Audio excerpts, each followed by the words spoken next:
bro, this sport is not for you. How come no matter what this guy looks like, I never want to look like him ever? Lil bro has a pancake chest. How come your chest hasn't grown at all in the past 4 years? Bro had the most bad genetics I have ever seen.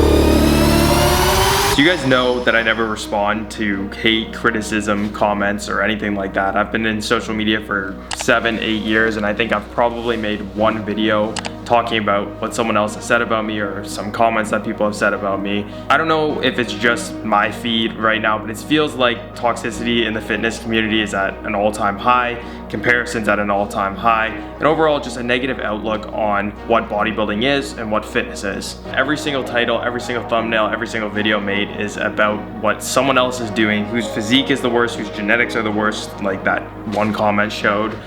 And there's much less focus on the process and much more focus on the results of people who you really only see a small percentage of their lives. When I read this comment, and it's not like it was a small comment. You guys know I don't take anything personally. I know social media, like people through the screens take too much too personally. But when I saw this comment, it just made me think about how many people that are just getting started in their fitness journey must be hindered or stopped from even starting in the first place because they're so focused or scared or concerned with what other people are doing or if they're doing everything right because they don't know that they can achieve some illusory goal that they create in their mind because of what they see through social media or what they see on the internet or whatever it may be. Before I found the gym, I was dealing with depression, anxiety, and didn't really have any self-confidence. And then as soon as I started getting into the gym, started working out, seeing progress, seeing results, focusing on my own journey and the power that I had in my own hands, I started to build self-confidence that didn't rely on validation from others or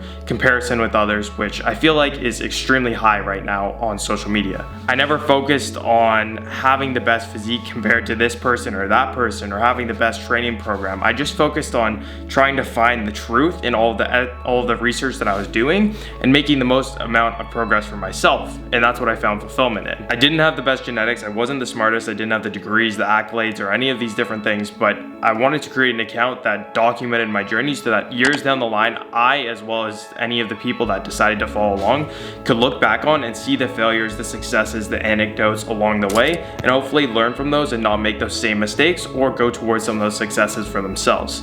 When I started training, I only focused on making the most progress for myself. I researched every single day. I loved bodybuilding, I loved fitness, I knew how much of an impact, a positive impact that it had on my life, not only from a physical standpoint where I was able to see that the work that I was putting in was getting actual results, but also from a mental perspective. And the past little while, as I've been lackluster with my content, that's something that I've genuinely been returning to. All I wanna say is that whatever you're doing, do it for you and build it for yourself. Build something for yourself that's unique to you, that you're genuinely proud of and can look back on at the end of the day when nobody else is around, when there's no comments, there's no cameras, there's no lights, there's no views, any of this stuff. Build something that you are genuinely proud of because you're the only one that's gonna be laying down in your bed at the end of the night, and you're the only one that is gonna feel fulfilled or not fulfilled with what you're doing every single day.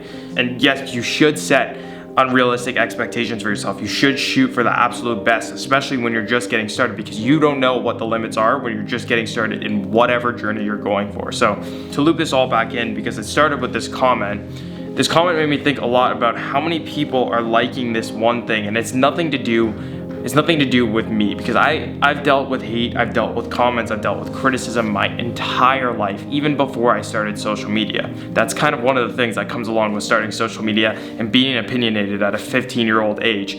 But I also think a lot of people would be better off and more process driven if they just focused on doing the research for themselves and figuring out what works best for them. Because I know when I started getting into the gym when I was 16 years old, all I focused on was getting as much information as I possibly could and trying to find truth in everything that I was researching and learning throughout my day. You will always get criticism, critique. You will always find someone that has better genetics than you. Will always find someone that's quote unquote working harder than you, that has better nutrition, better academic accolades, whatever it is. But if you're not process driven, if you're not focused on your own journey, if you're not building something for yourself, at the end of the day, you will never be satisfied no matter what the goal is. All this is to say, fall in love with the process, fall in love with the journey, fall in love with building something special and unique for yourself, and forget what everybody else is doing.